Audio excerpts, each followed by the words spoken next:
Boa tarde, pessoal, bem-vindo. Nós vamos ter hoje, para começar, 2 artigos do Abdominal Imaging sobre próstata, com comentários do Aldo. Podemos começar, Isabela, o primeiro artigo. Boa tarde, sou a Isabela, do Initial Journal Club de hoje. O primeiro artigo que eu vou apresentar se chama Fusão da Ressonância Magnética e Ultrassom Transretal versus Biópsia Sistemática, comparação entre a paciente de acurácia diagnóstica para câncer de próstata usando PIRADS versão 2. O diagnóstico de câncer de próstata é baseado em vários parâmetros, como o PSA, toque retal, a biópsia sistemática e a ressonância multiparamétrica. A biópsia sistemática guiada por ultrassom transretal é um método que, apesar de muito utilizado, tem altas taxas de erro na classificação das lesões.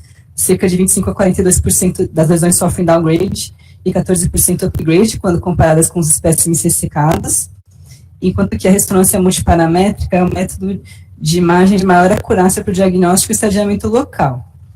Com isso em mente, a biópsia com fusão da imagem da ressonância magnética com ultrassom transretal é um método que busca conciliar o desempenho diagnóstico da ressonância magnética com a praticidade do ultrassom transretal.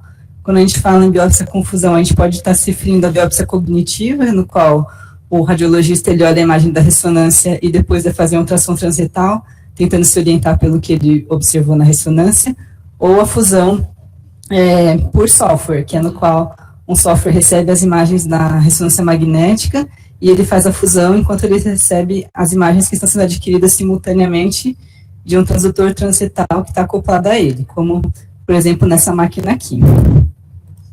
Nesse trabalho, a gente está se referindo apenas à fusão por software. Então, o objetivo desse estudo foi avaliar a eficácia da biópsia com fusão por ressonância magnética e ultrassom transretal, em comparação com a biópsia sistemática orientada por ultrassom transretal e a sua associação com as categorias do PIRADS versão 2 em pacientes com suspeita de câncer de próstata. Foi um estudo uninstitucional, retrospectivo.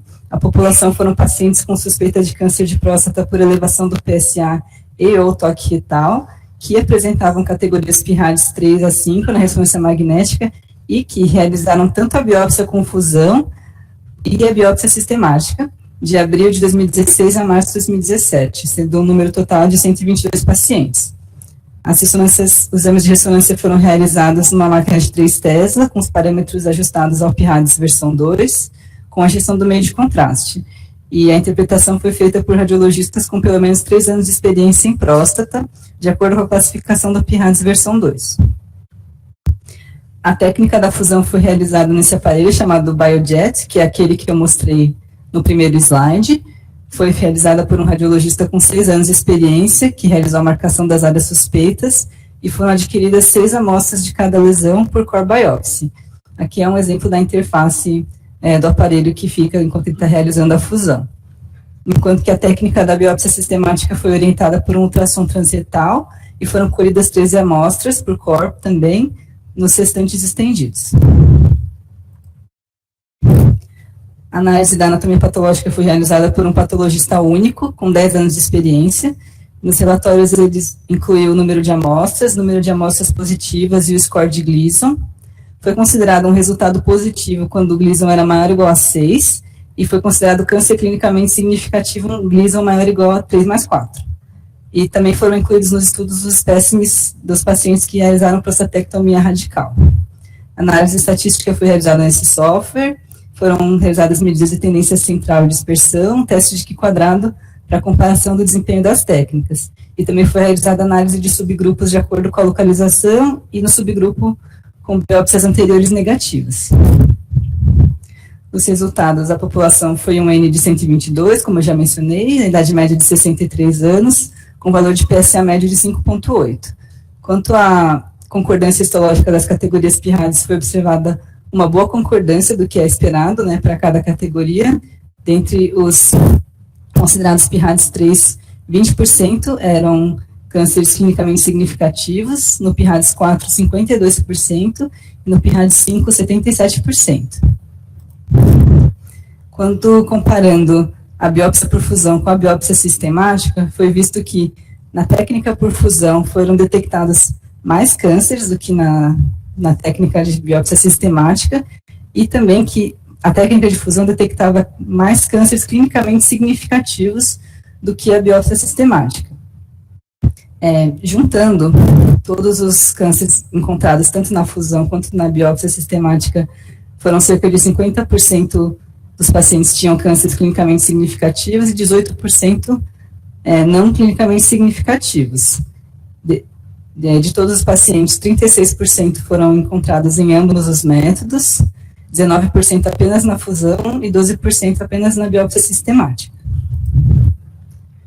Avaliando os subgrupos dos pacientes que tinham biópsias prévias negativas, que eram 39, 23 deles vieram positivos nesse estudo, 8 diagnosticados apenas na fusão, 11 em ambos os métodos e 4 apenas na biópsia sistemática. Porém, isso não foi estatisticamente significativo. Já avaliando o subgrupo que possuíam lesões em local de difícil acesso na biópsia, que são a zona de transição anterior, a zona periférica anterior e a zona central, desses 34 pacientes, 24 foram positivos, sendo que 15 deles foram diagnosticados apenas na biópsia por fusão, 8 em ambos, e 1 apenas na biópsia sistemática, levando a uma diferença significativa entre os dois métodos. Quando o resultado por amostras foram cerca de 2.300 amostras, 1.500 da biópsia sistemática e 700 da fusão. Na fusão, 26% dessas amostras foram positivas, e da sistemática apenas 12,3% foram positivas, também levando a uma diferença estatisticamente significativa entre os métodos. Como discussão, temos que a biópsia por fusão da ressonância magnética com ultrassom transretal é uma alternativa para a biópsia sistemática que permite melhor desempenho e detecção tumoral, e ela tem uma tendência a diagnosticar mais lesões clinicamente significativas. E os autores apontam que esses resultados foram obtidos por causa de um fruto de uma técnica muito rigorosa na fusão das imagens e aquisição das amostras. Não há um consenso na literatura de quantas amostras devem ser colhidas por nódulos quando realizando a técnica por fusão, mas trabalhos anteriores sugerem o número de 5. Eles destacam também o impacto que teve a biópsia por fusão nas áreas de difícil acesso pela biópsia sistemática, o que foi concordante com achados anteriormente descritos por esse autor, Volkin et al. E eles apontam que há necessidade agora de avaliação futura do custo de efetividade desse tipo de procedimento e o seu grau de overdiagnosis. As limitações do estudo foram que eles utilizaram o PIRADS versão 2, que já se encontra ultrapassado. Foi um estudo institucional e retrospectivo, e a ausência de grupo controle. Porém, nesse tipo de estudo é possível uma comparação autopariada. Então, como conclusão, a biópsia com fusão das imagens por ressonância magnética e ultrassom transretal aumenta a probabilidade de identificação de câncer de próstata clinicamente significativo, principalmente para as áreas de difícil acesso na biópsia sistemática. Era isso, obrigada.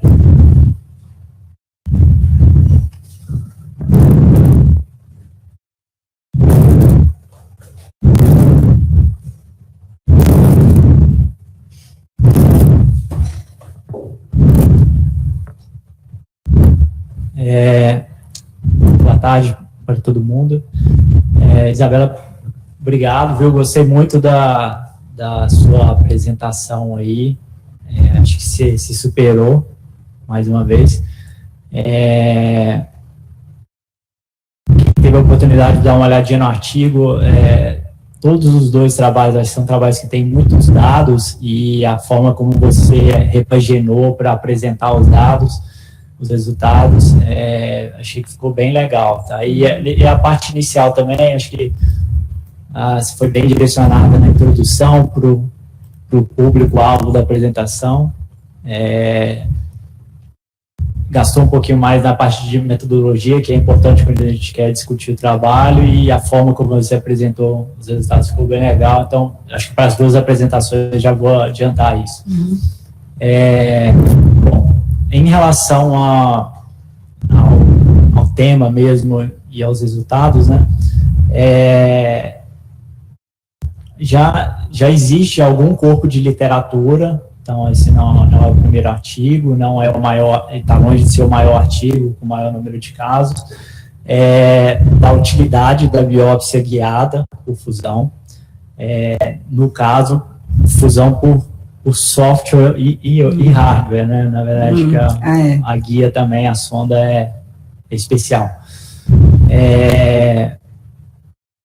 E na literatura os trabalhos variam dela ser comparável a ou superior à biópsia sistemática, né, que aqui no nosso meio talvez comumente a gente chama de biópsia por sextante, né? Bom, é muito fácil a gente entender e ver qual que é a lógica por trás disso, porque obviamente a ressonância, a gente já sabe que tem uma boa coragem para detecção das lesões, principalmente aquelas lesões que podem ser clinicamente significativas, e a gente poder fazer uma biópsia direcionada, é óbvio que é muito fácil entender e esperar que isso seja verdadeiro e que os resultados corroborem isso, que é uma biópsia direcionada para uma lesão já identificada pela ressonância, vai trazer melhores resultados do que fazer uma biópsia randômica, né? Tanto em relação tanto em relação a não fazer um downgrade, ou seja, a subestadiar, a subclassificar, a subestadiar o risco, quanto o inverso, quanto para não superestadiar o risco do paciente.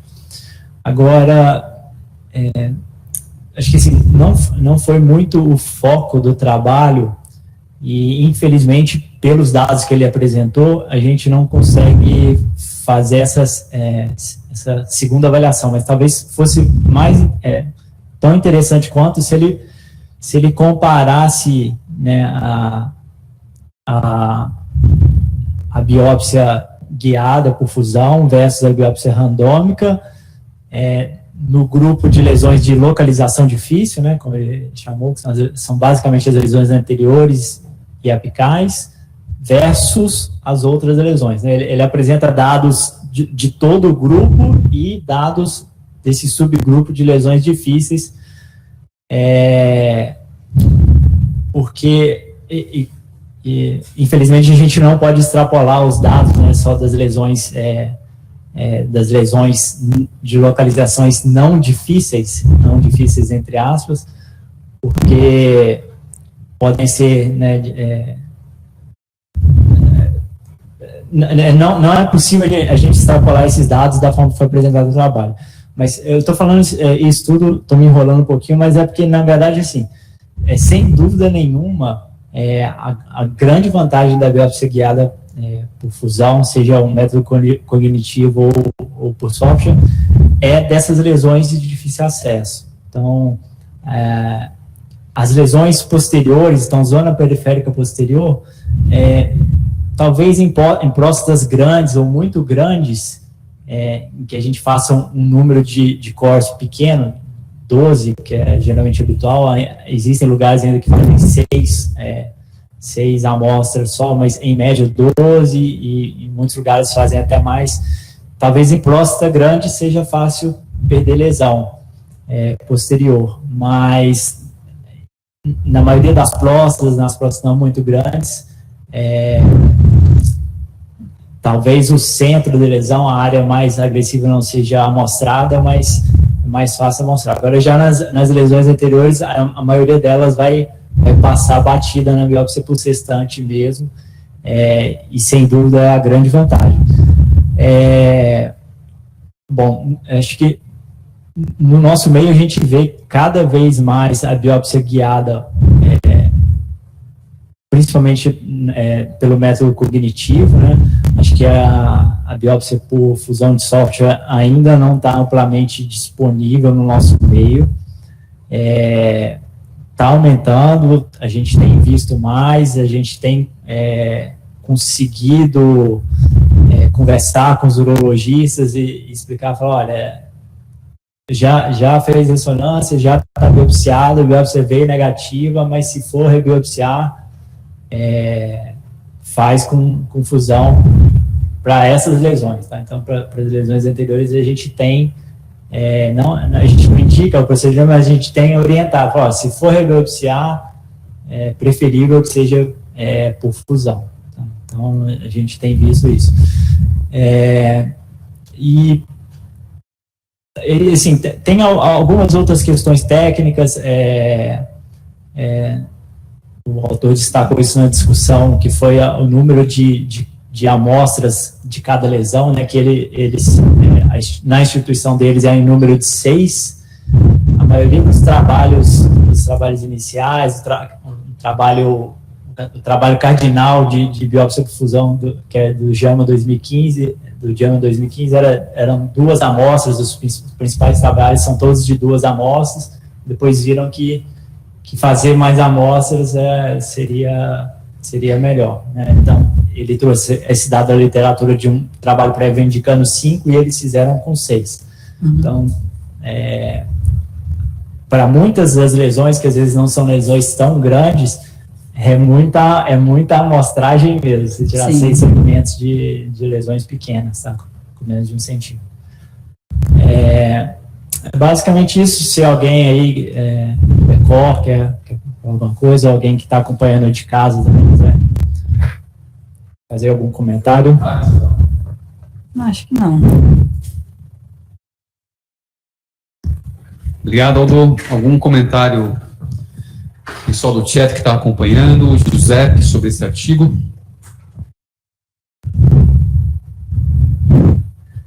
Ok, obrigado, Aldo. Vamos partir para o próximo, então. Isabela, por favor.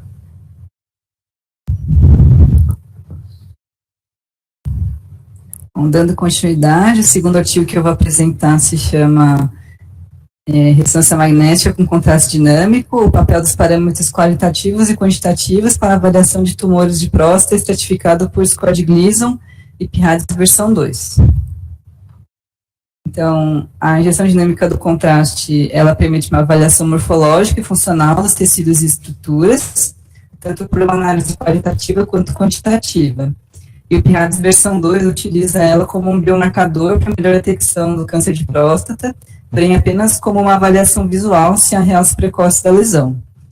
Sabe-se que ela também tem uma utilidade para o estadiamento local do tumor e uma avaliação de recorrência no pós-operatório, porém carecem estudos quanto ao uso dos parâmetros qualitativos, como a curva de realce, e quantitativos, de farmacocinética, na discriminação entre cânceres de alto e baixo grau. Portanto, o objetivo desse trabalho foi avaliar o desempenho dos parâmetros qualitativos e quantitativos da injeção dinâmica de contraste na discriminação do câncer de próstata em baixo e alto grau e em categorias de P-RADS versão 2. Foi um estudo institucional retrospectivo. A população foram pacientes que realizaram prostatectomia radical entre junho de 2009 e dezembro de 2019 e que possuíam ressonância multiparamétrica da próstata de até 6 meses antes da cirurgia. Os critérios de exclusão foram radioterapia prévia, ressecção parcial da próstata, limitações técnicas e protocolo de ressonância inadequado, sendo incluídos 254 pacientes e 323 lesões. Os exames foram realizados em 3 aparelhos diferentes, de 3 Tesla, 56% deles foi com bobina endorretal. E os parâmetros técnicos estavam ajustados ao P-RADS versão 2, a injeção dinâmica do contraste foi de 4,7 segundos por aquisição, durante 6 minutos, e com multi-Hence, numa injeção de 2 ml por segundo. A análise das imagens foi realizada por um fellow e por 3 radiologistas de 3 a 18 anos de experiência em próstata, e aí foram delimitadas áreas suspeitas de acordo com o P-RADS 2 com o ROI. E os principais parâmetros hemodinâmicos estudados nesses ROIs foram o coeficiente de transferência de influxo, ou chamado de K-trans, que corresponde a quanto de contraste entra no tecido, a taxa de efluxo, ou KEP, que corresponde a quanto de contraste sai, a área inicial sobre a curva e os 3 tipos de curva aqui demonstrados. O padrão de referência do estudo foi a anatomia patológica. Os exames foram avaliados por 2 patologistas com 4 e 12 anos de experiência nos produtos de prostatectomia radical. E os relatórios incluíam a localização, a dimensão e o score de Gleason das lesões. E todos os exames foram realizados em conjuntos com a radiologia para confirmação da correspondência das lesões. A análise estatística foi feita neste software e foi realizada a regressão logística linear e curvas ROC.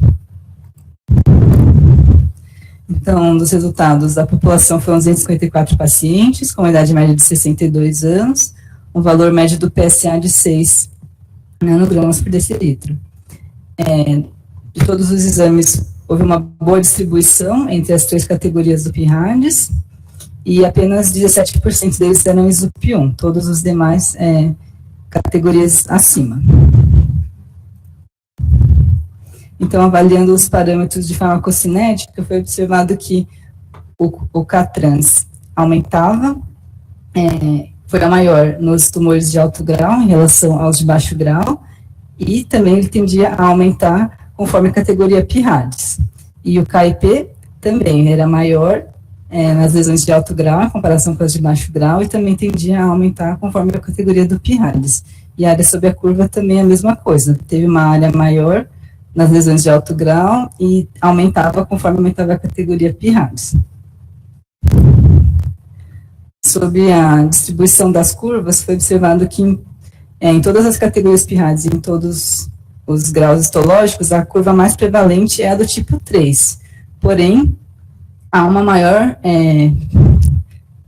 proporcionalidade desse tipo de curva nas lesões que são classificadas com categorias PIRADS mais altas, e a minha proporção é maior nos tumores de alto grau em comparação com os tumores de baixo grau. Então, aqui alguns exemplos do trabalho, uma lesão aqui na próstata, que apresentava uma curva de realce tipo 2, que é o platô, e era um Gleason 3+3. E aqui outro exemplo, que tinha uma curva tipo 3, washout, que era um Gleason 4+3. Foi realizada a curva ROC, comparando o PIRADS com todos os parâmetros de farmacocinética isoladamente. Foi observado que o PIRADS apresenta um desempenho melhor do que os parâmetros, porém, realizada uma comparação do PIRADS isoladamente e do PIRADS associado com os parâmetros de farmacocinética, é observado que houve uma área sob a curva maior, indo de 0,72 para 0,77. Então, como discussão, há trabalhos anteriores que já demonstram que a injeção dinâmica do contraste é uma técnica mais robusta do que o T2 para a localização de lesões malignas na próstata, e que as curvas de realce tipo 2 e 3 estão associadas a maior chance de malignidade, e que os parâmetros quantitativos e semi-quantitativos possuem um desempenho melhor em diferenciar tecido neoplásico de não neoplásico, notadamente na zona periférica, o que foi observado também nesse trabalho. Há uma proposta atualmente de ressonância biparamétrica, que seria uma ressonância magnética sem a injeção do meio de contraste, baseado no que foi observado que as taxas de detecção são semelhantes com e sem a injeção do meio de contraste, porém os autores, eles apontam que estudos têm demonstrado que a injeção do contraste é útil para a localização do tumor e tem uma boa correlação dos parâmetros qualitativos e quantitativos com o grau histológico. E o estudo atual ainda demonstrou que há uma maior acurácia do PIRADS quando associado com os parâmetros quantitativos. Os autores também apontam que foi encontrado que os parâmetros hemodinâmicos têm um melhor desempenho em lesões maiores de 1 e na zona periférica, e atribuem isso provavelmente ao comportamento dos nódulos de hiperplasia na zona de transição, que são semelhantes, que é semelhante ao comportamento dos nódulos neoplásicos. Então, como limitações, há um viés de seleção ao trabalho, porque foi realizado num centro terciário, subespecializado em urologia oncológica.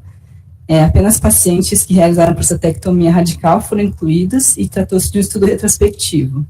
Foram usados 3 aparelhos diferentes, porém com protocolos quase idênticos entre eles, e todos os laudos foram emitidos pelo mesmo radiologista, o que impossibilitou a avaliação da variabilidade inter-observador, quanto às categorias do PIRADS.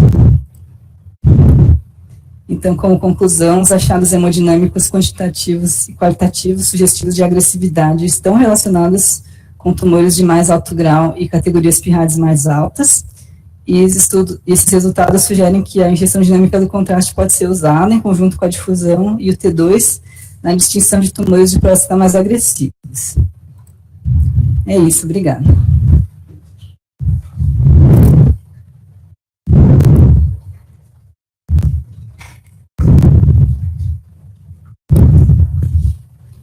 Isso aí, Isabela, obrigado. Por favor, bota ali, deixa no slide da conclusão. Do quê? Da conclusão. Da conclusão. Bem, assim, basicamente, o que o artigo mostrou para a gente, né, que esses critérios quantitativos ou qualitativos da perfusão, eles agregam na acurácia diagnóstica, tanto em correspondência, tanto com relação com PIRADS, quanto com o grau histológico. Quando a gente vê esses resultados, a gente fala, poxa, então, por que a gente não está usando isso na prática, né? Então, assim, a gente já, aqui mesmo na nossa reunião, aí, nos últimos anos, e na literatura também existem várias propostas, né, de uso de parâmetros quantitativos ou qualitativos da perfusão em várias situações ou em várias patologias abdominais. Então, tumores de diversos tipos, aqui no departamento a gente já discutiu tumores hepáticos, aqui no departamento já fizeram trabalhos de perfusão em fígado, em tumores, porém, a gente não vê esse uso na prática, né? Eu conversei com 3 colegas que são radiologistas abdominais e se dedicam, tem mais enfoque na parte de gênito urinário. Um deles falou que processa os mapas, ele vê os mapas, vê o mapa de Catrans. Os outros 2 falaram que não, nem estão utilizando. Como a gente sabe, no PIRADS, né, a técnica, a gente faz a perfusão, porém o que a gente avalia é basicamente se há ou não realce precoce, e esse realce precoce ele tem que estar em correspondência com a achada no T2 na difusão. Então a gente não avalia a curva, não vê se faz washout, se faz flotô, e também não avalia qualquer outro parâmetro quantitativo da perfusão. A gente tem que se perguntar por quê, né? Por que se tem vantagem, por que a gente não está usando? Bom, a gente primeiro pode imaginar algumas coisas e que talvez os autores aí tenham margeado. Uma delas é a questão da avaliação interobservador. Então, se tem diferença, se existe ou não diferença interobservador, isso em métodos de diagnóstico, principalmente por imagem, sempre é relevante. Então, algo que está relacionado à reprodutibilidade, a questão de pontos de corte, né, que também precisa ser estabelecido ou não. Em relação à reprodutibilidade, também tem a questão da técnica, de artefatos, de aparelhos. Acho que acabou se não colocando na apresentação, né, mas do N inicial deles, que ele é um trabalho retrospectivo, ele tirou um N de casos operados, e desse N dele, praticamente metade foi excluída por problemas técnicos, né, então que não ficaram muito bem especificados, mas falou que não tinham parâmetros adequados, talvez a perfusão não estava com qualidade adequada, e daí não pudessem gerar mapas diagnósticos. Então ele magiou isso, só que é algo relevante, né? Então a gente precisa saber. Assim, então, dito isso, a gente sempre tem que ter um pouco dessa crítica quando a gente vê esses trabalhos. Então, assim, na prática, no nosso meio aqui, o que eu percebo é que muito pouca gente está usando a avaliação quantitativa da perfusão na próstata. Porém, a gente também tem que pensar em outras alternativas, né? Primeiro, assim, qualquer forma de dado que se mostre em algum momento que tenha relação com algum desfecho ou diagnóstico, no nosso caso, né, os parâmetros quantitativos estão relacionados com o grau tumoral, estão relacionados com PIADs. Talvez não seja útil, muito factível, não reprodutível na nossa prática, mas, assim, no futuro, numa avaliação de radiômica, né, radiomics, junto com um grande corpo de dados que vai ser avaliado por software, com ou sem inteligência artificial. Então, talvez sejam sim dados úteis e pode ser que no futuro a gente volte a ouvir, volte a falar por causa disso, tá? Então, talvez a gente não use na prática hoje, mas talvez exista sim espaço para isso ser reprodutivo. Eu queria só aproveitar e talvez assim, só alguns comentários sobre a perfusão, o contraste e ressonância biparamétrica. A ressonância biparamétrica é um protocolo aí que estava em voga, talvez nos últimos 2 ou 3 anos na literatura, então vários trabalhos mostrando que é bem comparável, e mesmo, na maioria das vezes, a gente, se tiver uma lesão pré-32 que está restringindo muito, talvez, nesses casos, fique fácil ser dispensado. Porém, o problema é na situação quando a restrição não está inequívoca, às vezes alguma das sequências ou a própria difusão está com artefatos, está com muito gás na ampola retal, a gente usar a perfusão como critério auxiliar ajuda muito. E uma situação também que a gente tem visto aí de vez em quando, assim, lesões muito pequenas, não é raro, a gente só vê no final do exame quando a gente está correndo a imagem de difusão. Depois você volta lá, assim, olha, tem uma lesão de 0,4 centímetros na zona periférica no T2, é um pontinho preto no ADC que está realçando e é lesão mesmo. Tá? Então, já surgiu esse termo aí, algumas pessoas chamam a perfusão de safety net da ressonância multiparamétrica de próstata. Tá? Então, acho que era basicamente isso que eu queria comentar. Se alguém quiser completar aí, por favor, Becó. Você falou que o CATRANS representa, em termos hemodinâmicos, a quantidade de contraste que entra, isso. o KIP a quantidade que sai, isso. E aquele parâmetro de área inicial sobre a curva, qual que é o significado hemodinâmico dele? Seria como se fosse, nessa curva de perfusão, a área sobre a curva, aí eles estabelecem um valor, assim, tipo, 30 segundos ou 60 segundos, a área que vai estar embaixo. É isso, basicamente. E esse parâmetro também foi mais significativamente alto nos tumores de PIRADS maior? Isso, foi. Aqui. Ok. Alguém quer fazer uma pergunta para a Isabela, para o Aldo, a respeito desse artigo? Tá. Já que o Becó fez esse comentário, realmente sim, talvez nem todo mundo esteja habituado, né? Porque a gente realmente não é algo que a gente use corriqueiramente, mas eu e a Isabela estudamos, né? Assim, então, de forma muito, muito básica, o CATRANS ele se correlaciona ao ACHIM, então é o influxo inicial. E a taxa de refluxo, o KEP, ele seria o correspondente ao tipo de curva.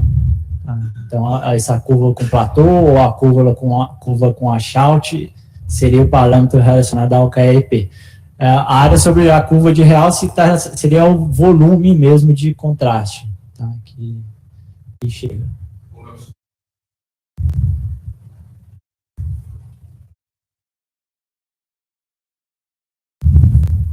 Muito bem, mais dúvidas? José, pegou um comentário?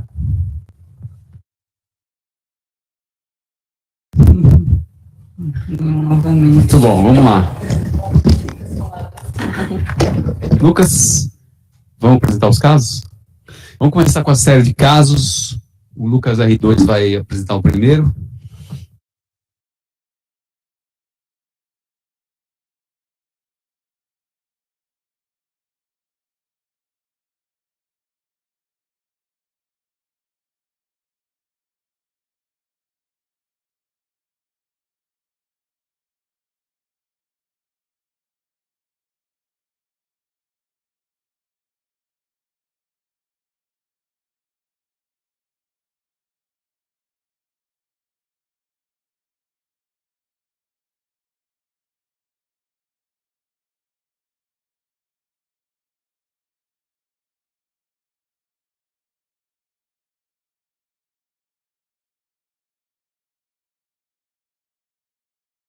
Boa tarde, pessoal. Meu nome é Lucas, sou R2 aqui do serviço. Dando continuidade à reunião, vou apresentar um caso de um paciente masculino, de 85 anos de idade, que ele veio aqui para o serviço com uma disúria há uma semana, e de antecedente pessoal relevante, ele era tabagista, 60 anos maço, tinha uma ressecção de um CDC no pavilhão auditivo esquerdo há 1 ano, e de exames laboratoriais ele tinha basicamente uma hematúria sem dismorfismo. Foi solicitado, então, para ele uma uro-TC.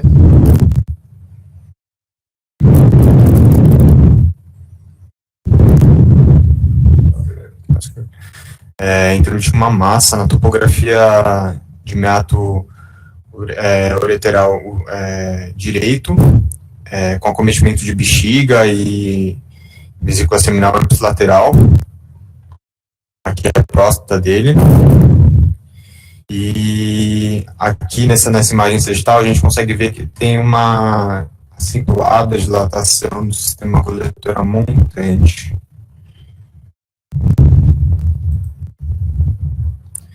Nos cortes mais craniais, a gente via que há uma fusão e medianização dos polos inferiores do cis, com essa acentuada dilatação aqui da unidade coletora à direita.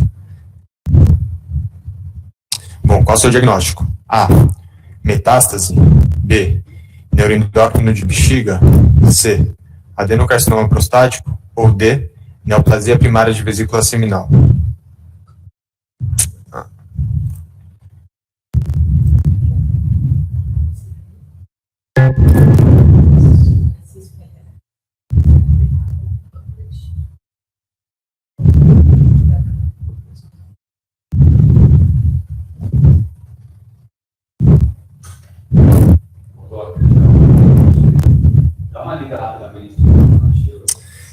Novamente, A. Metástase. B. Neuroendócrino de bexiga.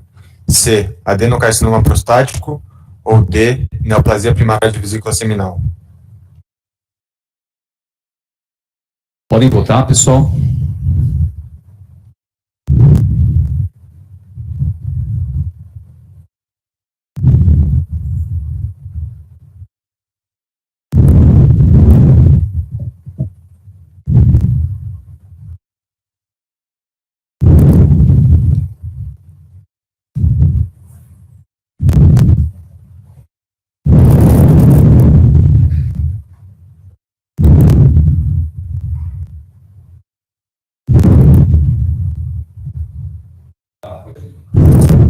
Aí eu clico aqui, Publish.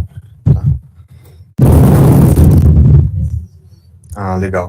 Legal, pessoal. A maioria acertou mesmo. Era um neuroendócrino de bexiga. Foi feita uma RTO desse paciente e foi retirado o que eles conseguiram dessa massa aí. Eles não conseguiram tirar tudo, que era muito extensa.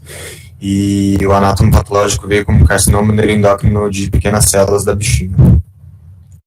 Bom, diante desse caso, acho que a pergunta que eu me fiz foi se o rim ferradura é um fator de risco que está associado com neoplasias, e se sim, se está associado ao carcinoma de pequenas células.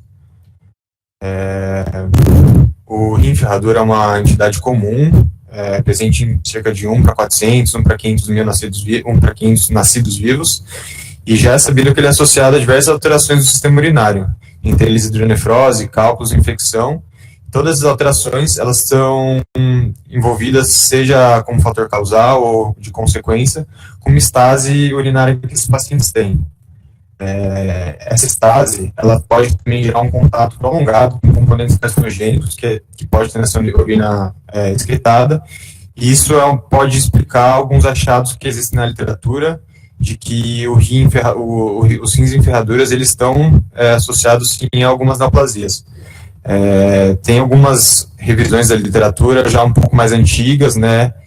A primeira sendo de 1976 e a mais recente de 91, que tiveram resultados semelhantes e colocaram o carcinoma de células renais o tumor mais comum encontrado nesses pacientes com rim em ferradura, mas que a sua incidência é a mesma na população geral. Já o tumor de Wilms e o carcinoma de células transicionais da pelve renal, eles têm uma incidência aumentada nesses pacientes.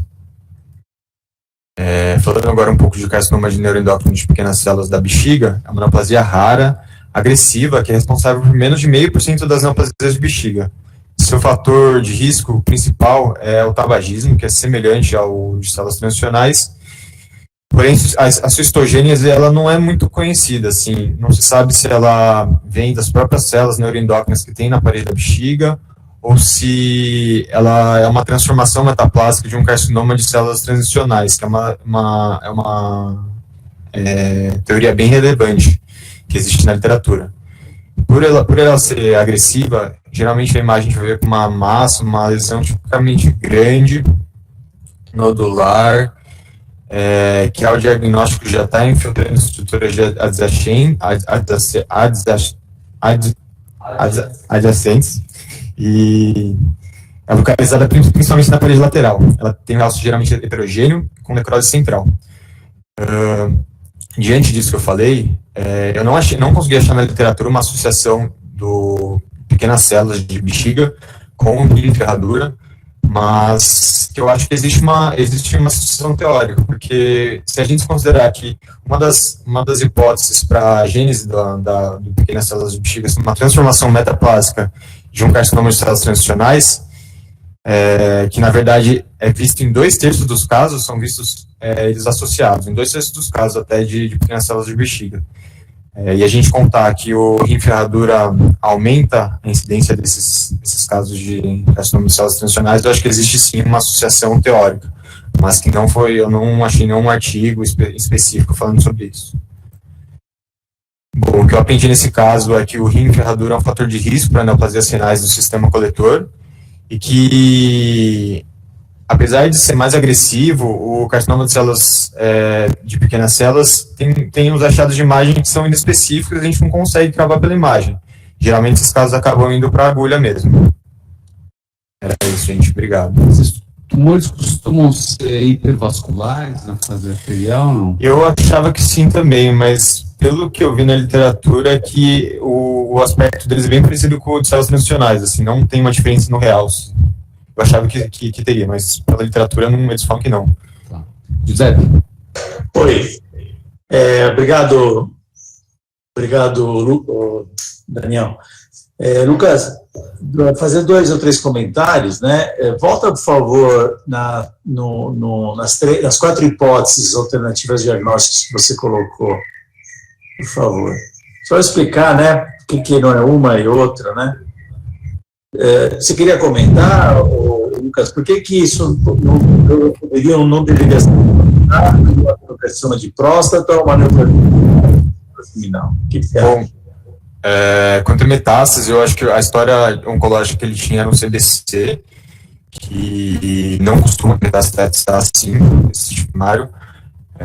Aqui a próstata, o adenocarcinoma prostático, eu coloquei uma imagem que a gente conseguia ver, a próstata estava bem, ela só tinha alguns nódulos de hiperplasia mesmo. O primário de vesícula seminal é raro, acredito que seja mais raro que o neuroendócrino de bexiga, e é ele que sobra como a alternativa final. Certo. Eu não sei se quem é mais raro, se o tumor neuroendócrino de bexiga ou a neoplasia primária da vesícula seminal, sinceramente não sei responder. Mas certamente a neoplasia primária de vesícula seminal é mais rara que uma neoplasia primária de bexiga, né? Então aqui talvez melhor do que neuroendócrino de bexiga, né? seria a neoplasia, porque a gente não consegue, como você disse, fazer o diferencial entre um carcinoma de células transicionais, um tumor neuroendócrino de bexiga, ou mesmo de um adenocarcinoma, que também é um outro tumor raro, menos raro que o neuroendócrino, mas mais raro que o carcinoma de células transicionais, né? Talvez aqui você acabou induzindo a turma nesse neuroendócrino da bexiga, né? Talvez fosse melhor só um carcinoma da bexiga, né? A gente estaria com carcinoma primário de bexiga. As imagens estão muito bonitas. Eu só queria em relação à tua tese, né? Então, haveria uma correlação teórica. Vai lá, por favor, para os fatores de risco dos tumores no tumor em ferradura, por favor. Aí, muito bem. Vamos falar do fator de risco do tabagismo. Não, mas aí o anterior, por favor. Isso, ferradura. Então, o que a literatura comenta, né, é que teria uma incidência maior, né, de 2, 8, 9 vezes maior, sei lá, carcinomas, seja carcinomas celular como carcinomas celular transicionais, da pelve, né, renal, em pacientes com ferradura. Isso está relacionado, né, a um contato prolongado com componentes carcinogênicos na urina excretada, certo? Isso está escrito ali.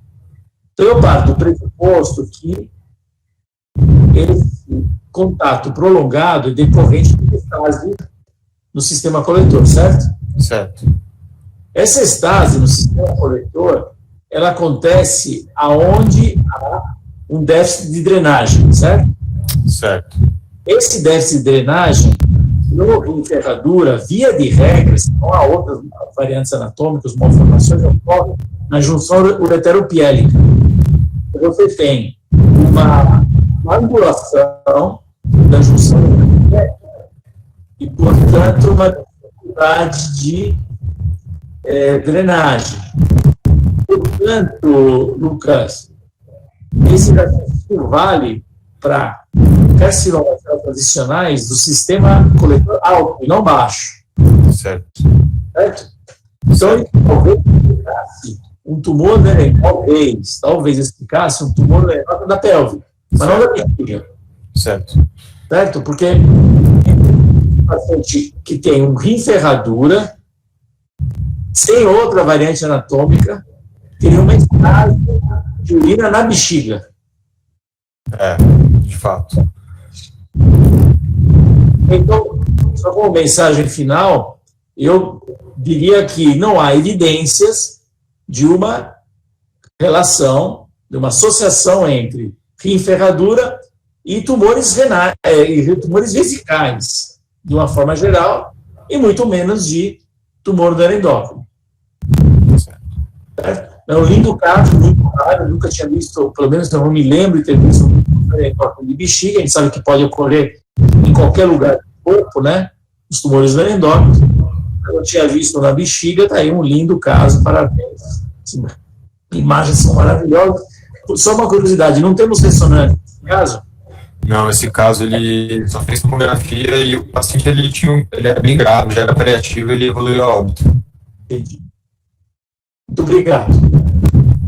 Obrigado, senhor.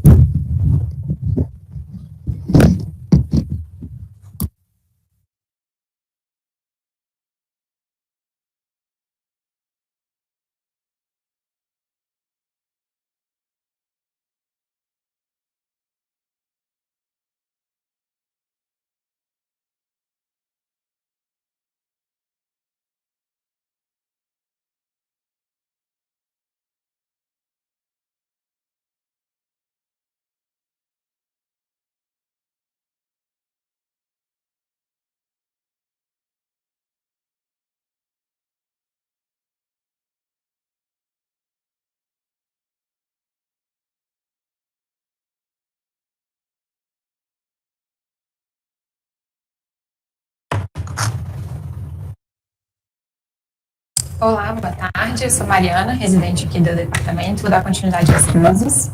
O caso clínico é de um paciente do sexo masculino, de 29 anos, que tinha uma queixa de abalamento na região lombar à esquerda há cerca de 11 meses, com dor local esporádica irradiada para membro inferior e ipsilateral, negava perda ponderal, febre, alterações gastrointestinais ou urinárias. E de laboratório só tinha um PCR elevado de 70 e um antecedente de cirurgia ortopédica da mão há 3 anos. Ele fez uma ressonância de abdômen, aqui um corte axial e o coronal T2, que a gente vê uma volumosa lesão cística, retroperitoneal à esquerda, com efeito de massa, com paredes espessas, septações internas espessas, que deslocavam o psoas medialmente, e o rim esquerdo superiormente, e ocupava grande parte da cavidade abdominal. Aqui a imagem da difusão e da ADC, não tinha uma significativa restrição à difusão, o ADC ficava em torno de 1.1 a 1.4. Aqui o T1 em fase e fora de fase, a gente não vê que o sinal não cai, portanto não tem componente de gordura significativo.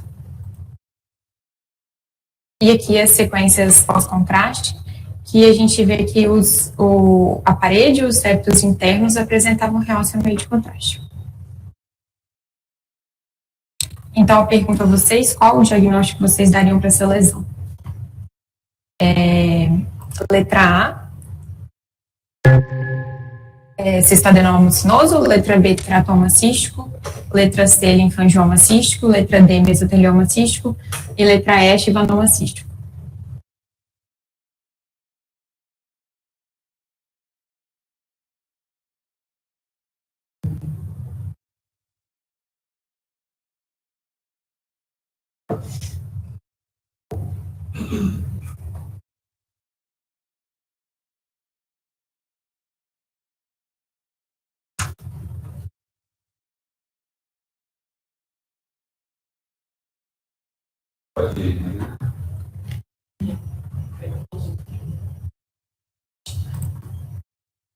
A maioria das pessoas acertou. É um caso de um chivanoma cístico mesmo. Essa lesão foi biopsiada, veio o resultado anatomopatológico do tumor benigno de bainha de nervo periférico com alterações degenerativas. Então, pensei em abordar rapidamente as lesões císticas retroperitoneais. Um dos artigos que eu trouxe como referência coloca essa abordagem diante de uma lesão retroperitoneal. Primeiro, a gente exclui que ela tem origem em um órgão retroperitoneal maior, como rim, adrenal, e aí a gente chega a uma lesão retroperitoneal primária. Depois a gente classifica como sólida ou cística, analisa as principais características radiológicas, como gordura, padrão em manto, estroma mixoide, necrose, e as estruturas a relação com as estruturas adjacentes. São muitos os diagnósticos de lesões retroperitoneais císticas, a gente não vai poder abordar todas aqui, senão fica muito extensa, e eu resolvi abordar apenas as neoplásicas que eu coloquei nas alternativas. Então, o primeiro diagnóstico diferencial seria o linfangioma cístico, atinge mais homens de qualquer idade, 5% são intraabdominais, desses abdominais, menos de 1% é retroperitoneal, vai se manifestar como uma formação cística multiseptada, bem definida, com paredes e septações finas, conteúdo com hipossinal em T1 e hipersinal em T2, sem realce nodular interno ou mural, e pode ter uma forma alongada cruzando compartimentos. E raramente a gente vê calcificações parietais, que a gente vê uma lesão cística, com conteúdo homogêneo, com autossinal no T2, com hipossinal no T1, um fino realce periférico, que afastava aqui os vasos ilíacos. O cistadenoma mucinoso é mais comum em mulheres, se apresenta como uma formação cística unilocular, homogênea, sem realce, também com conteúdo com hipossinal em T1 e hipersinal em T2, e lembrar que tem potencial de malignização, então em alguns casos é melhor ser ressecado. Aqui uma lesão bastante homogênea, parede fina, sem componentes nodulares no seu interior, bem definida. O teratoma cístico maduro, também mais comum em mulheres, se apresenta como uma lesão cística complexa, bem definida, com sinal heterogêneo em T1 e T2, pode ter componentes de gordura ou nível líquido gordura, que vai ter hipersinal em T2. Faz artefato em tinta de nanquim nos componentes gordurosos, aqui exemplificado na seta, do intra-outphase, a gente vai ver esse artefato, que é uma linha de hipossinal, onde tiver interface líquido-gordura. E pode ter um nódulo de Rokitansky em 80% dos casos, que é um nódulo sólido excêntrico, a lesão cística, que é onde vai ter o maior potencial de malignização em relação a essa lesão. E metade dos casos tem calcificações no interior ou parietais. O mesotelioma cístico, também mais comum em mulheres de meia idade. Em 50% a gente vai ver uma história de laparotomia ou MIPA prévia. Se apresenta como lesão cística união multilocular, bem definida, de paredes finas, com conteúdo de hipossinal em T1 e hipossinal em T2, pode ter um fino realce periférico e pode se insinuar entre os órgãos adjacentes, como a gente vê nessa lesão aqui, que ela atinge vários compartimentos, está entre as alças intestinais. E a enucleação, ela vai diminuir a recorrência, que ocorre em 40% a 50% desses casos, e diminui também a transformação maligna. E, por fim, a degeneração cística de uma neoplasia sólida, que era como o nosso caso. É mais comum em tumores neurogênicos, principalmente paraganglioma e xeranoma, no GIST, o tumor estromal gastrointestinal, e nos sarcomas, principalmente leiomiosarcoma e liposarcoma mixoide. As causas é por uma hemorragia que ocorreu na lesão com liquefação, por um fornecimento inadequado de sangue para o centro do tumor, ou após a QT ela reduz o componente de partes moles, induz necrose tumoral e hemorragia. Aqui é um caso de liposarcoma mixoide, uma volumosa formação expansiva cística, retroperitoneal, com efeito de massa, que tinha essas projeções internas irregulares que realçavam o meio de contraste.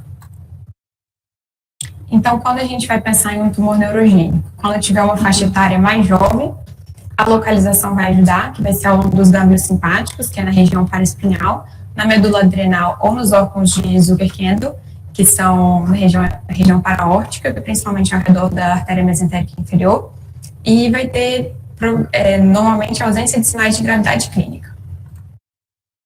Então, o que a gente pode levar desse caso é lembrar da propedêutica de lesões retroperitoneais, lembrar dos diferenciais de lesões císticas retroperitoneais e também incluir lesões sólidas que podem ter uma degeneração cística e lembrar os aspectos que sugerem o tumor neurogênico. Aqui são as principais referências que eu usei, elas trazem algumas tabelas e algoritmos diagnósticos bastante bons para a gente consultar quando tiver de frente a uma lesão retroperitoneal cística. Mariana, voltando no teu caso, volta lá nas imagens do teu caso. Tem algum sinal ali naquelas imagens ou algum sinal que te volta? Aí tá bom.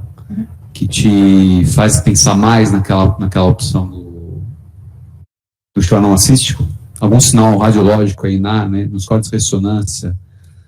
Essa extensão para o forame intervertebral. Isso, essa proximidade de comunicação com o forame intervertebral desse lado, né? Dá uma pista diagnóstica. Se pudesse resumir, voltando nas tuas opções diagnósticas, qual seria a principal característica de cada uma desses tumores que, se pudesse escolher a mais importante daquelas que você relacionou na tua apresentação, que te fizesse pensar mais daquela neoplasia mais especificamente? Por exemplo, o que te faz pensar mais no teratoma cístico, por exemplo, na imagem? Qual o sinal que você acha mais importante? Eu acho que o componente de gordura, o nódulo de Rokitansky, que pode ter. Tá. O linfangioma? O linfangioma, eu acho que o cistadenoma mucinoso e o linfangioma, eles são os que mais vão se assemelhar entre si. O linfangioma talvez com um caráter mais alongado e com mais septos no seu interior do que o cistadenoma. O mesotelioma também muito septado e que com essa característica de se insinuar entre as estruturas, e o estivanoma mais pelo um componente de parede mais espessa, septos mais espessos. E a comunicação com... E a comunicação com forma... É porque ela pode não estar presente, né? Então se presente vai ajudar, mas se não tiver... Quer comentar, Giuseppe? Obrigado, Daniel. Então, Mariana, eu estou aqui te provocando, né, através do Daniel, né, porque volta lá nos teus diagnósticos diferenciais, por favor. Não, lá na tua revisão. Você escolheu algumas massas císticas, né, para se aprofundar, né? Você fala, olha, eu vou pegar alguns exemplos de massas císticas e vou mostrar as características, né, dessas massas. Vai para frente. Então, você escolheu ali, né? O linfangioma cístico, papapi, papapá, depois você mostrou o teratoma e tal. Eu acho, Mariana, que isso vale pelo menos eu uso muito isso, espero que talvez isso possa ajudar você também. Quando a gente olha essas características, a gente precisa entender quais são as que são comuns a outras lesões císticas e quais são específicas. E a tua resposta para o Daniel mostra como a gente pode se confundir nessa análise. Então, o Daniel falou assim para você, olha, tem a extensão para o foramen, né? Aí você falou assim, mas tem uns que não tem extensão para o foramen. Ok. Qual das duas informações você quer guardar? Que pode ter extensão para o foramen. Essa é a dica. Porque veja como a incongruência do raciocínio. Quando ele te perguntou qual que é a característica do teratoma, o que você respondeu? Um componente sólido e às vezes gorduroso. Componente sólido é sempre. Gorduroso. Oi? Certo? Nem sempre tem componente gorduroso. Aham. Você falou, olha, quando tem componente gorduroso, me ajuda. Então, acho que a dica, pelo menos é isso que eu uso, né? De todas essas características, qual que é aquela que pode me ajudar? Porque, muito frequentemente, não vai ter nada que vai me ajudar, concorda? Uhum. Todos meio parecidos. O fato de você escrever que a lesão tem baixo T1 e alto T2, não ajuda em nada. Sim. Ajudaria se fosse alto T1 e baixo T2. O contrário, né? Então, é esse exercício que eu estimulo você, Mariana, a adotar, não especificamente nesse contexto, mas toda vez que você for estudar uma doença, procure aquilo que destaca essa doença. E não o que ela tem em comum com as demais. Porque o que ela tem em comum com as demais, a gente não vai conseguir mesmo usar como auxílio no diagnóstico diferencial. A extensão para o foramen eu até ia colocar, só que eu já tinha mandado para as meninas. Eu adicionaria a extensão para o foramen no último slide do que a gente deve levar, e também procurar outras lesões em outros lugares, porque elas podem estar no contexto, né, de uma neurofibromatose. Então, esse caso, por exemplo, ele também tinha outras lesões. E acho que eu adicionaria essas duas coisas, então. Obrigado. Vamos lá, próximo caso, Natália.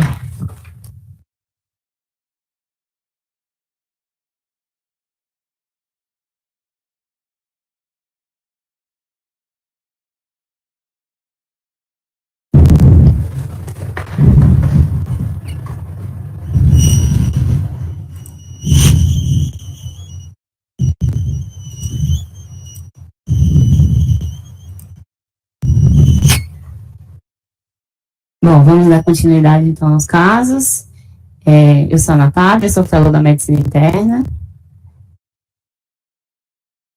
E eu trouxe o caso de uma paciente do sexo feminino, de 41 anos, que veio com uma queixa de massa abdominal palpável, com dor abdominal associada, que ela referia de intensidade de 8 em 10.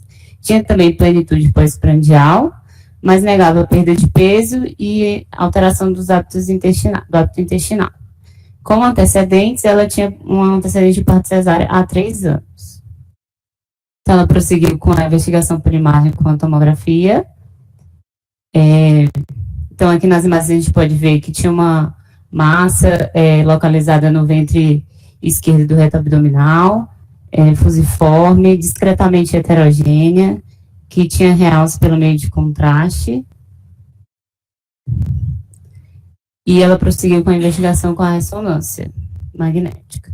E aí na ressonância magnética a gente consegue ver que ela tinha uma aparência mais heterogênea.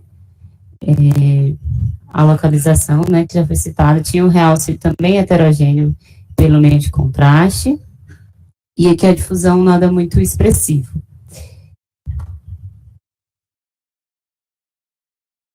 Então, qual é o diagnóstico mais provável?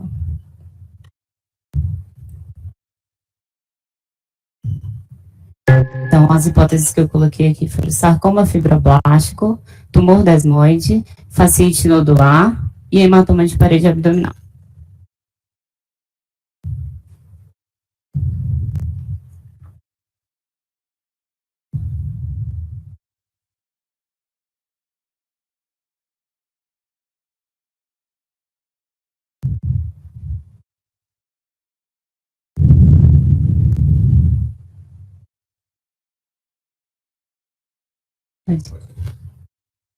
Bom, então todo mundo acertou realmente.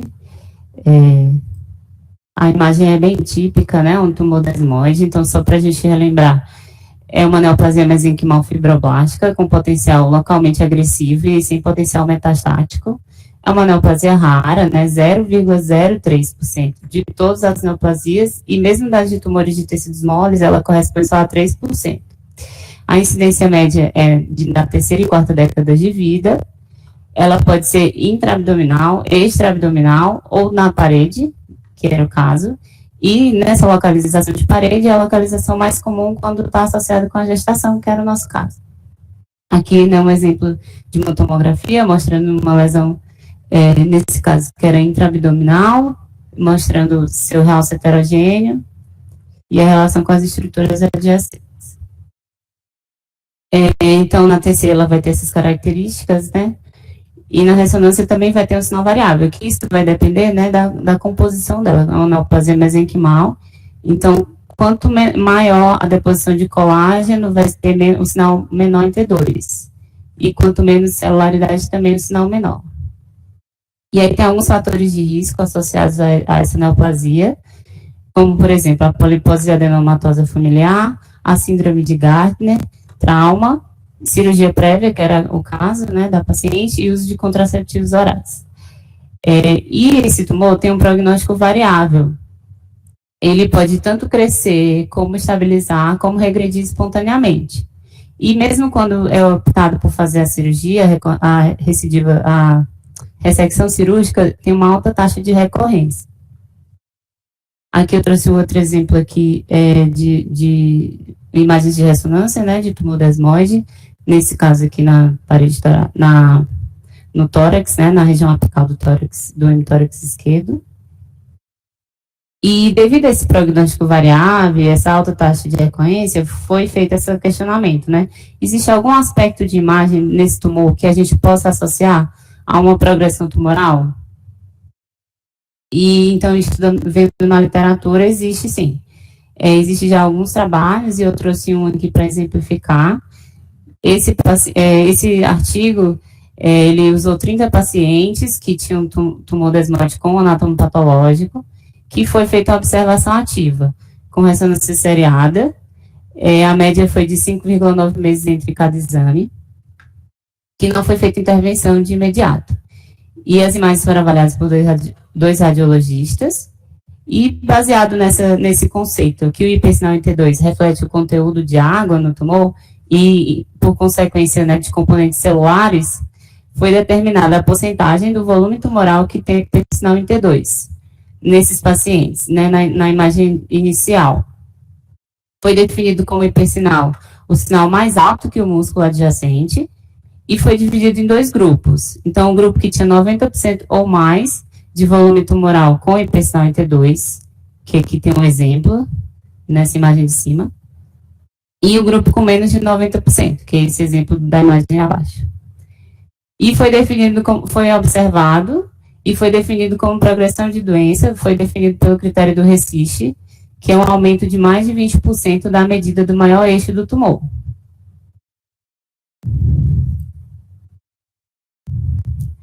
Então, ficou um pouquinho desconfigurado, mas enfim. Então, foi visto que a sobrevida livre de progressão de doença em 1 ano foi bem maior nos pacientes que tinham um volume tumoral menor, de hipersinal T2, né? Foi de 94% versus 55%. Aqui na imagem mostrando aqui a sobrevida livre de progressão de doença pelo tempo. Essa linha em verde é o grupo que tinha mais 90% ou mais de volume tumoral, e em azul o grupo que tinha menos. Aqui os dois radiologistas, e houve uma concordância boa entre eles. E também foi avaliada a progressão da doença, né, em 5 anos, que foi maior no grupo que tinha um volume tumoral maior ou igual a 90% de hipersinal T2. Então, o que foi concluído foi que pacientes com volume tumoral de hipersinal T2 maior ou igual a 90% têm uma maior progressão da doença em 5 anos e uma menor sobrevida livre de doença. Então, voltando ao nosso caso, a ressonância dela, eu trouxe as imagens de T2 para a gente estimar. Então, estimando, ela tinha menos de 90% do volume tumoral com hipersinal T2. Então, a gente podia inferir que ela ia ter uma progressão melhor. Ela realmente foi acompanhada, não foi feita nenhuma intervenção, e ela fez uma nova ressonância 1 ano e 5 meses depois, e que eu trouxe as imagens, também as imagens em T2 axial e coronal, tem um pré e pós, as imagens bem semelhantes, e eu trouxe aqui as medidas para a gente avaliar pelo critério do RECIST, mas não houve aumento maior que 20%, então a doença ficou estável, né? Como era de se esperar pelo exame inicial que a gente tinha avaliado. Não houve progressão de doença, então, assim, as conclusões é que o hipersinal T2 nesses tumores está associado à presença de componentes celulares, em detrimento dos componentes extracelulares, por exemplo, a matriz fibrosa. A porcentagem do hipersinal T2 nesses tumores está associada com a progressão de doença, e a mensagem do artigo, né, que os pacientes com tumores desmóides com volume tumoral de hipersinal T2 maior ou igual a 90% têm maiores taxas de progressão de doença e menores taxas de sobrevida livre de doença, consequentemente, do que os pacientes que têm um volume menor. Isso. Natália, nesse artigo que você leu sobre a progressão da doença, do tumor, qual foi a base que os autores trouxeram? Eles compararam esse estilo de pesquisa em relação a alguma coisa que tinha sido feita anteriormente para outro tipo de tumor?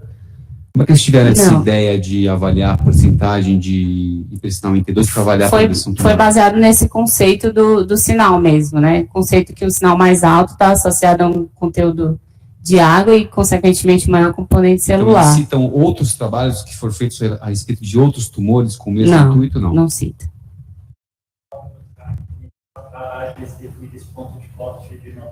Isso, foi no próprio trabalho. Falaram se usaram VOI ou OI? Não, era análise subjetiva mesmo, de volumes. Mais alguma pergunta? Obrigado, Natália. Maria Fernanda, next case.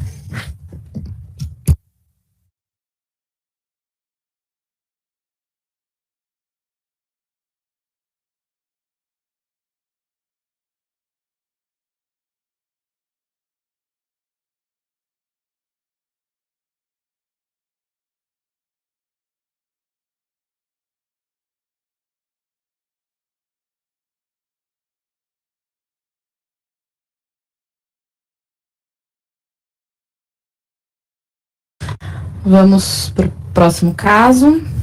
Meu paciente é homem, de 51 anos, procedente de São Paulo há 20 anos, que apresenta um quadro de icterícia, colúria, acolia fecal e aumento do volume abdominal há cerca de 6 meses, associado a uma perda ponderal e um prurido intenso nesse período. Ele é etilista, tabagista, tratou sífilis há 10 anos e de exames laboratoriais ele tinha um VHS aumentado, bilirrubinas totais aumentadas à custa de direta, fosfatase alcalina e gama-GT bem elevados, TGO e TGP um pouco aumentados também, leucócitos normais, HB normal e plaquetas normais.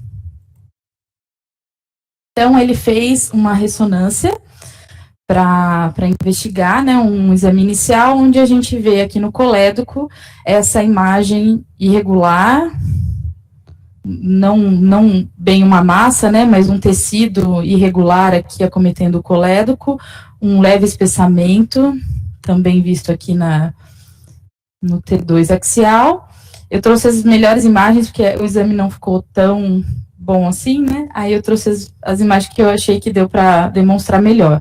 Aqui na colangio, também mostrando aquela área de irregularidade do colédoco. E aqui um espessamento parietal do colédoco. E aqui, pós-drenagem, esse espessamento, um tempo após a drenagem, também esse espessamento da parede do colédoco. Aí eu pergunto para vocês suspeitam de uma lesão maligna ou benigna? A, benigno, B, maligno.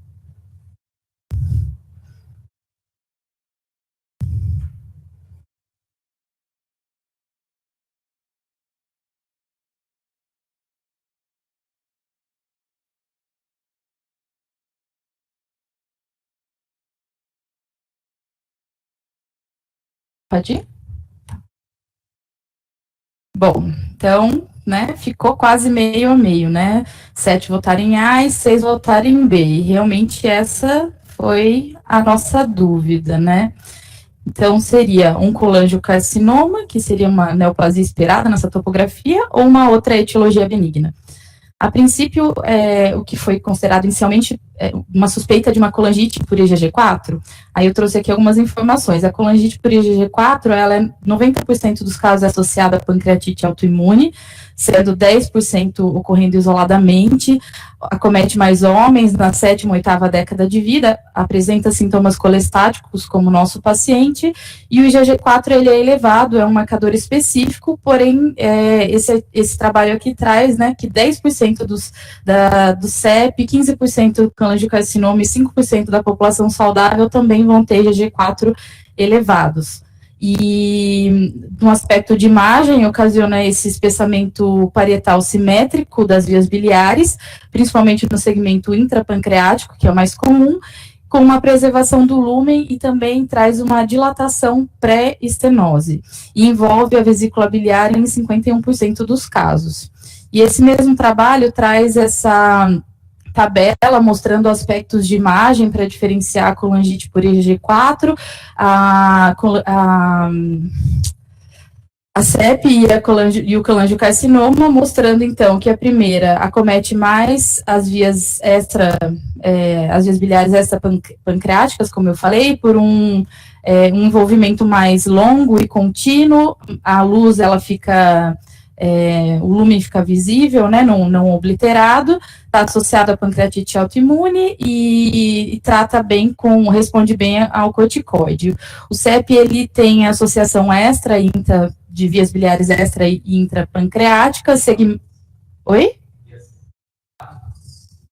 Extrahepáticas mais intrahepáticas, desculpa, por segmentos curtos e múltiplos, também de forma simétrica, o espessamento, né, de forma simétrica e um pouquinho menor do que visto no IgG4, e frequentemente oclui o lúmen das vias biliares e causa uma dilatação moderada a montante. E o colangiocarcinoma, ele acomete principalmente a região hilar, ele tem esse espessamento ductal assimétrico, geralmente com um espessamento mais do que 5 milímetros, a maioria oclui a luz e causa uma dilatação ductal importante. Aqui eu só citei alguns, né, mas tem essa tabela que eu achei interessante para consultar. E aqui eu trouxe uma imagem do trabalho da Marina, junto com o professor e demais colaboradores, mostrando aqui um exemplo de IgG4, mostrando então essa estenose do colédoco associada a essa pancreatite autoimune.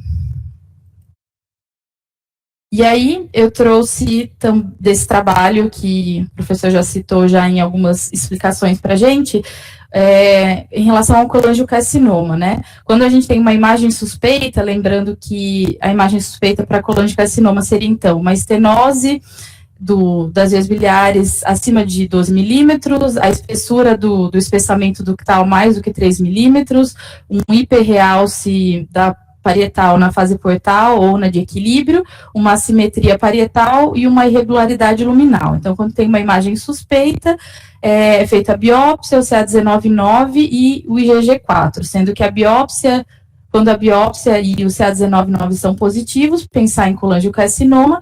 Quando o IgG4 e a imunohistoquímica estiverem positivo, pensar na colangio por IgG4, colangite por IgG4, e a biópsia negativa e o CA19-9 negativo, fazer um follow-up e fazer demais exames de imagem laboratoriais.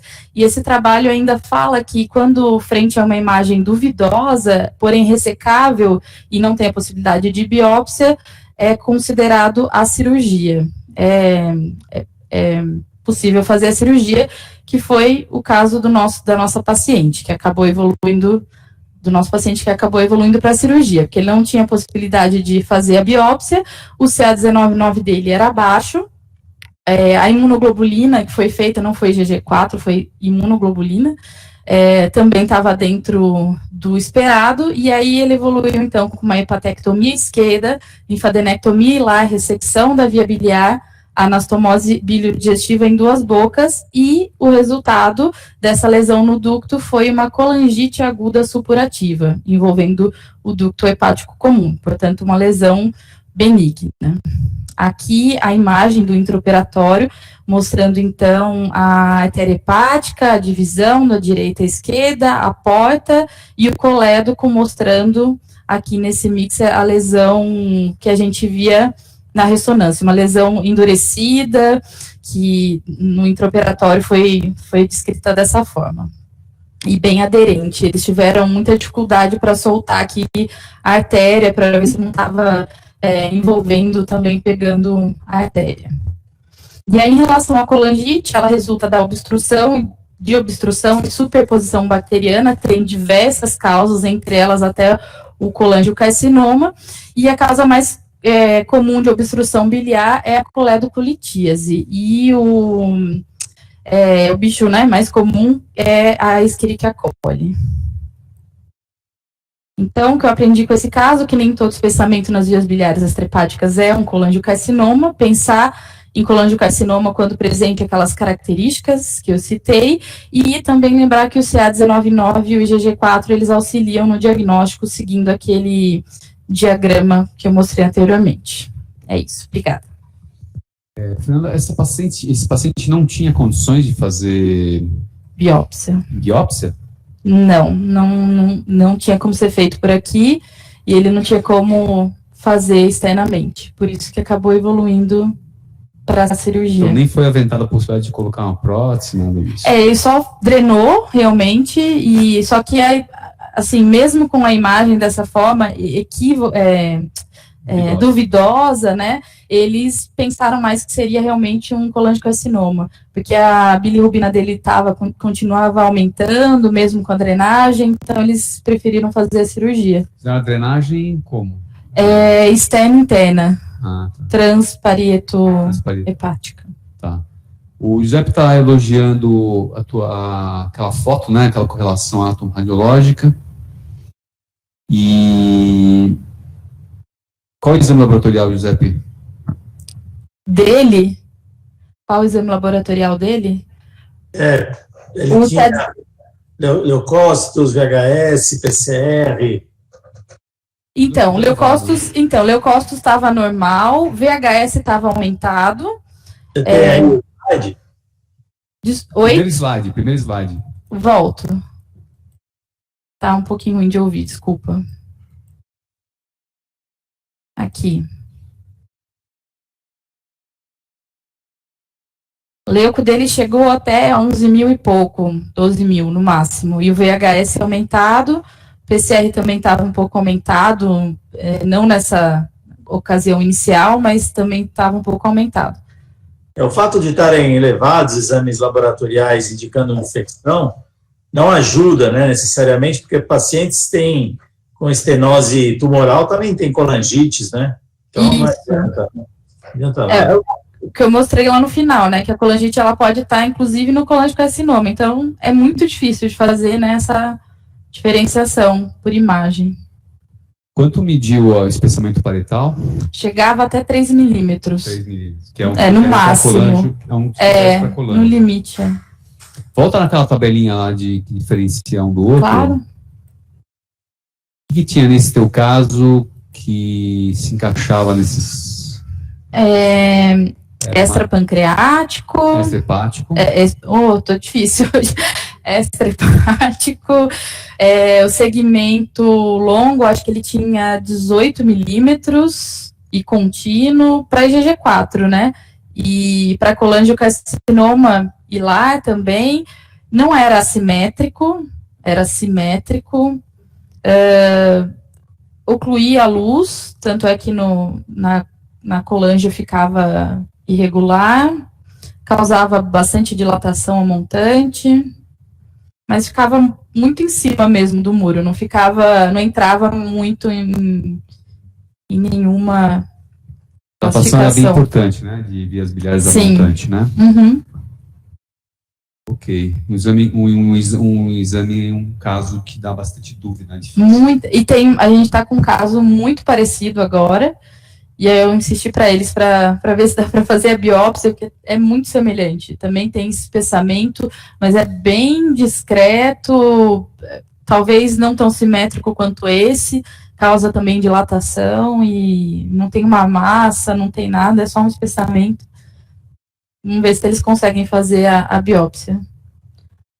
Está salientando aqui que a distribuição equitativa de opiniões, né, da nossa enquete aqui, entre maligno e benigno, demonstra essa dificuldade. É o que eu esperava mesmo, entre ficar bem 50-50.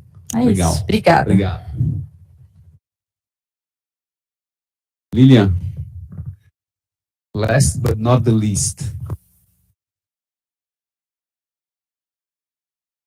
A menos que o Glaucio queira trazer um caso de tórax com metástase abdominal, não tem.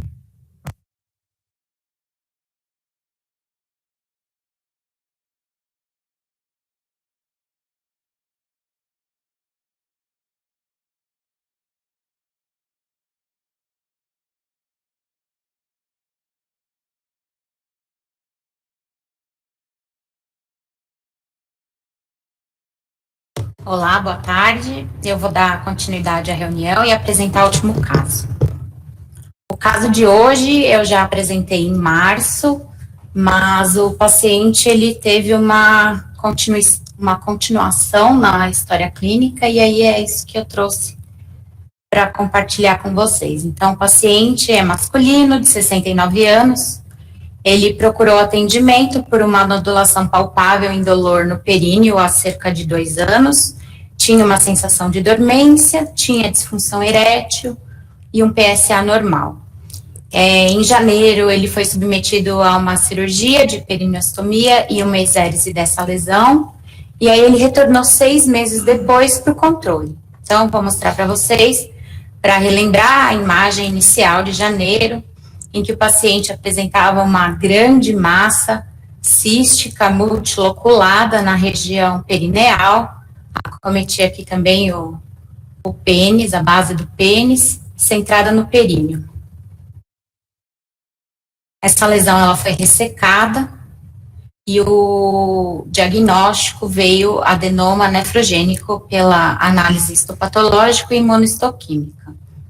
Então, o paciente retornou no ambulatório 6 meses depois para controle, e aí a gente observa que aquela lesão, ela teve dimensões, reduziram as dimensões, porém ela teve uma transformação aqui sólido-cística, então ela teve um grande componente sólido aqui,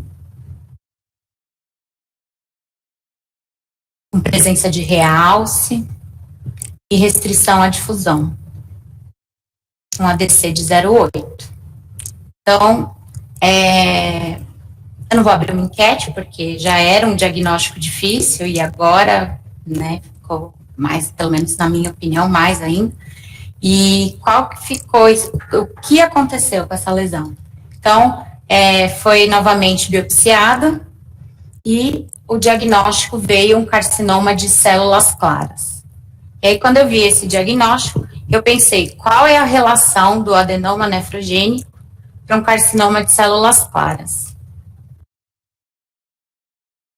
E aí eu encontrei alguns artigos na literatura falando dessa diferenciação, que o adenoma pode simular um adenocarcinoma de células claras, que ambos são semelhantes, que o adenoma nefrogênico ele pode sofrer uma transformação maligna, e essa transformação maligna seria o adenocarcinoma de células claras. Tem poucos relatos, né, na literatura referente a isso, mas o que eu encontrei é que o adenocarcinoma de células claras, ele tem características imunohistoquímicas semelhantes ao adenoma nefrogênico. Ambos, eles são derivados da produção de células tubulares renais no trato urinário inferior. O adenoma nefrogênico, então, ele pode sofrer uma transformação maligna e evoluir para o adenocarcinoma, ou o adenocarcinoma, ele pode ter dentro dele áreas que mimetizam o adenoma nefrogênico, que seriam as características com células tubulocísticas, que eles definem, ou túbulo papilares. Ambas as lesões, elas não alteram o PSA, e o tratamento é a ressecção cirúrgica. A diferenciação entre um e outro ficaria talvez pelo tamanho e principalmente pelas características da imunohistoquímica. Então, aqui eu trouxe um trabalho só mostrando a diferenciação do adenoma nefrogênico com o adenocarcinoma de células claras, e basicamente o que diferencia tem o CK7, o CK20. Uma coisa que eu achei bem interessante é a presença do CA125, e esse CA125 ele é mais visto no adenocarcinoma de células claras, estaria relacionado mais em mulheres, porém o adenoma nefrogênico ele é mais comum em homens, e também outra coisa que diferenciaria os dois seria a presença de um alto KI67, que nesse nosso caso teve 80%, então falaria mais a favor de células claras. Então, acho que, para resumir, eu acho que o nosso paciente, ele teve uma transformação maligna, uma presença de áreas sólidas, e agora ele tem um adenocarcinoma de células claras. Acho que é isso. José está te perguntando se, nesse teu caso, é um tumor que simula o outro, ou a evolução de um para o outro? Eu achei bem difícil falar, mas eu acho que pelas características dele ser, primeiramente, só cístico, eu acho que ele teve uma transformação maligna, porque na imagem ele não tinha nenhum critério de imagem que sugerisse malignidade, e agora ele tem essa área sólida, ele tem o realce, então eu acho que teve uma transformação maligna. Aquele componente sólido que você mostrou, em quanto tempo ficou daquele jeito? 6 meses, essa ressonância ela é de julho. Ele tinha sido operado? Tinha sido operado e recidivou. Em janeiro, isso. O adenoma nefrogênico, a característica, ele pode ser recidivante e pode sofrer transformação maligna. Tá, então ele recidivou e transformou. Exatamente. E o sítio, o local originário foi caracterizado como o quê? Como uretra, bexiga, o que foi? Na verdade, como é uma lesão muito grande, ela está no períneo, mas o que, pela literatura, o adenoma nefrogênico, ele é mais prevalente no colo vesical. Então, é onde tem a maior frequência de adenomas nefrogênicos, seria no colo vesical. E foi feita uma cistectomia também? O que foi feito? Não, foi feita exérese por cistoscopia. Acho que fizeram isso e uma perineostomia. E aí agora, eles estão, como teve esse critério de malignidade, de agressividade, eles estão ainda discutindo, não foi definida a conduta do paciente, porque como envolve tem muito nervo, muita vascularização nessa região, eles vão conversar, ainda não definiu o tratamento cirúrgico desse paciente. Ok. O José está destacando aqui que realmente evolui muito rápido, 6 meses, e que a origem da lesão ainda é duvidosa. Na literatura também é duvidosa, né? Assim, eu fui revisar a literatura e a maioria dos artigos falam de origem incerta. E o Edu Pacheco também está elogiando o teu caso aqui. Muito bom. Alguém tem mais algum comentário? Alguma dúvida? Ok, vamos encerrar então por aqui. Glaucio não tem nada então, né? Tá, vamos fechar por aqui. E quarta que vem estamos de volta. Obrigado a todos pela participação.